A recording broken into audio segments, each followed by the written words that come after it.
Welcome back, everybody. So glad you could be with me here today. I had a thought, and that got my wheels going. Not the cuckoo wheel, the grinding wheels. Why is it that for a century or more, they were making thin blades? And we're talking, I've measured all of these blades, and they vary from 0.079 to 0.9. But most are in the 0.8 to 0.85. They're mostly thinner than 3/32 of an inch. Perfectly serviceable. They hold good edges, and some, like my sweetheart in the 5.5, is even a laminated steel plane blade.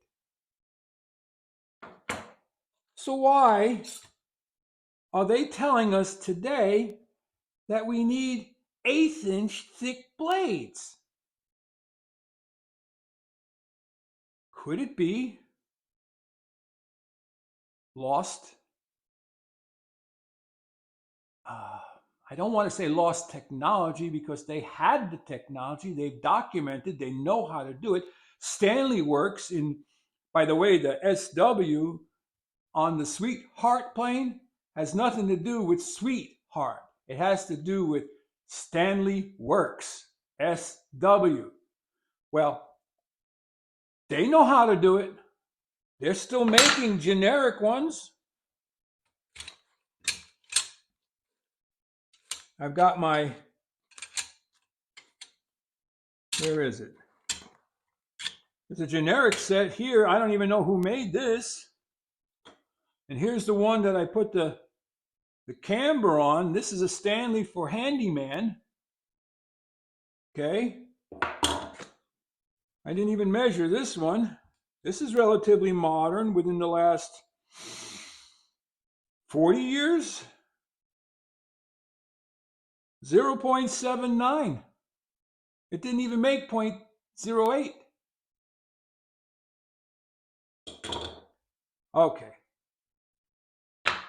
My theory, and please correct me if I'm wrong, do the chat GTPT and Grok and Grokopedia and whatever else.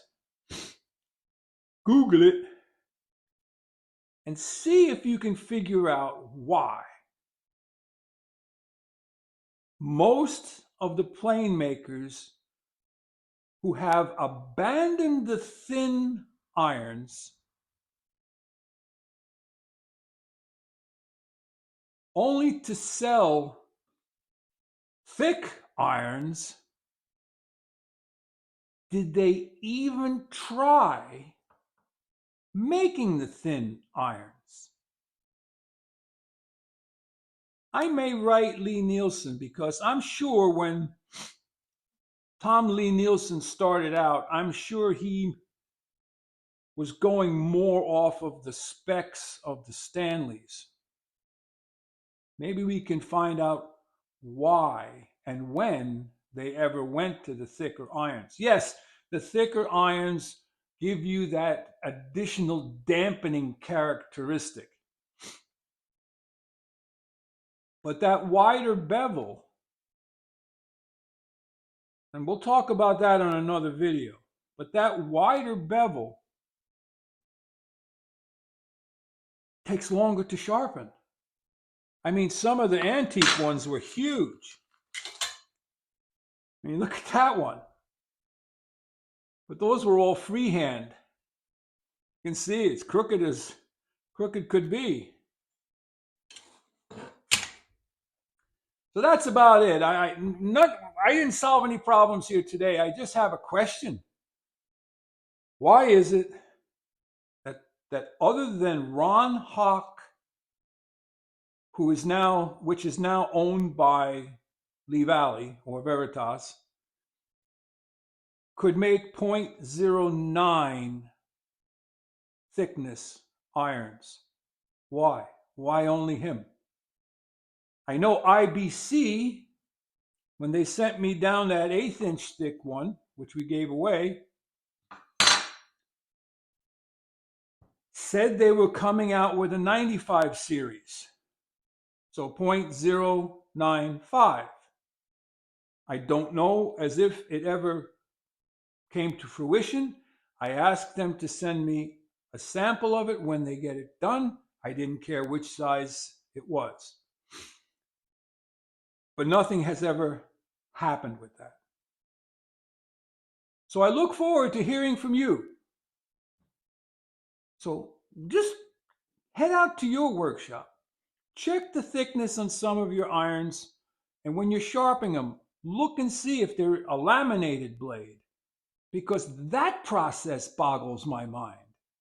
I mean, what did they do? I mean, in order to laminate steel, hard crucible steel, onto a more mild steel, you have to be able to heat them up to a temperature hotter than just hot, and not so high that they start sparking, because that means the steel is giving off carbon and disintegrating.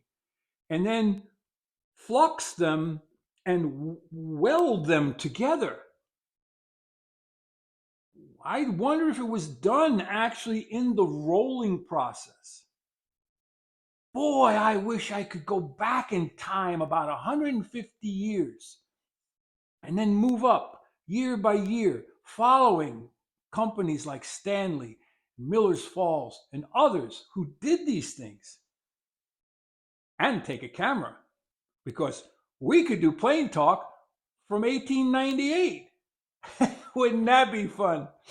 Like, subscribe, and share. Head out to your shop. Walter out.